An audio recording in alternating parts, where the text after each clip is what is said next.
Question number 1, Newton's law of universal gravitational force is given by.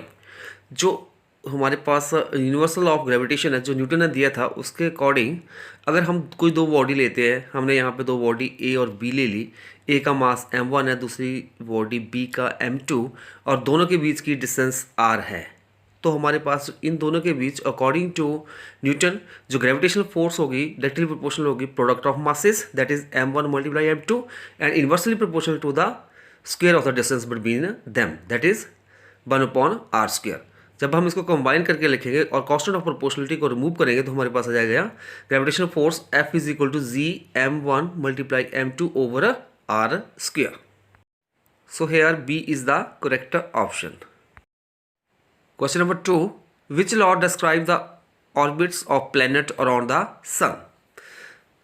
We know that all the planets revolve around the sun, and a law that tells us about the planetary motion of the planet around the sun is given by Kepler's law. So Kepler's law describes the orbit of a planet around the sun. So here C is the correct option. Question number 3, the sum of kinetic and potential energy is when a missile is launched with the velocity less than that the escape velocity. जब हम एक missile को launch करते हैं, अगर उसकी velocity जो है लॉन्चिंग वेलोसिटी वो less than that of escape velocity के है, तो जो सम होगा काइनेटिक एनर्जी और पोटेंशियल एनर्जी का, that is always negative. Explanation: the sum of kinetic and potential energy of a missile is launched with the velocity less than that of escape velocity is always negative. So in this question B is the correct option. Question number 4, if the distance between the earth and the sun double, what would be the duration of the year? अगर हम जो distance है अर्थ और सन के बीच उसको double कर दे तो जो ड्यूरेशन होगा ईयर का उसके ऊपर क्या इफेक्ट पड़ेगा। So let us see how we can solve this problem. Explanation: हमने जो डिस्टेंस है सन और अर्थ के बीच में वो हमने मान ली a1। So according to question हो जाएगा जो डिस्टेंस आएगी a2 is equal to 2a1 बन जाएगी। उसके बाद हम कैपिटल्स लॉ का यूज़ करेंगे। उसके अकॉर्डिंग होता है टाइम का square directly proportional to cube of the semi major axis. थोड़ा इसको रीअरेंज कर देंगे तो ये बन जाएगा t1 का स्क्वायर ओवर a1 का cube is equal to t2 का स्क्वायर ओवर a2 का क्यूब। फिर उसके बाद इसको रीअरेंज करेंगे, हमने t2 निकालना है तो t2 का square is equal to a2 over a1 का क्यूब मल्टीप्लाई t1 का स्क्वायर, और this is equal to a2 over a1 हमारे पास है इक्वल टू 2। सो 2 का cube is equal to 8। So this becomes t2 का square is equal to 8 times t1 का square, and this implies t2 का square is equal to square root of 8 times 365 days, and this becomes t2 is equal to 1032.37 days. Approximately these are equal to 1032 days. So D is the correct option. Question number 5, what would be the maximum height reached by the body if the body is projected vertically from the surface of earth of radius r with a velocity equal to half of escape velocity?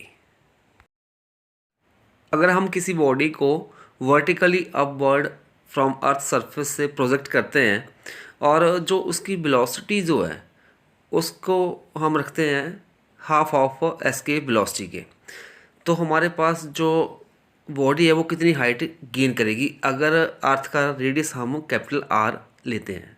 So let us see how we can calculate that maximum height. Law of conservation of energy के according जो total energy होगी body की on the surface of earth equal to किसके बराबर हो जाएगी, total energy of the body at height h। This implies potential energy plus kinetic energy at surface is equal to potential energy plus kinetic energy at maximum height.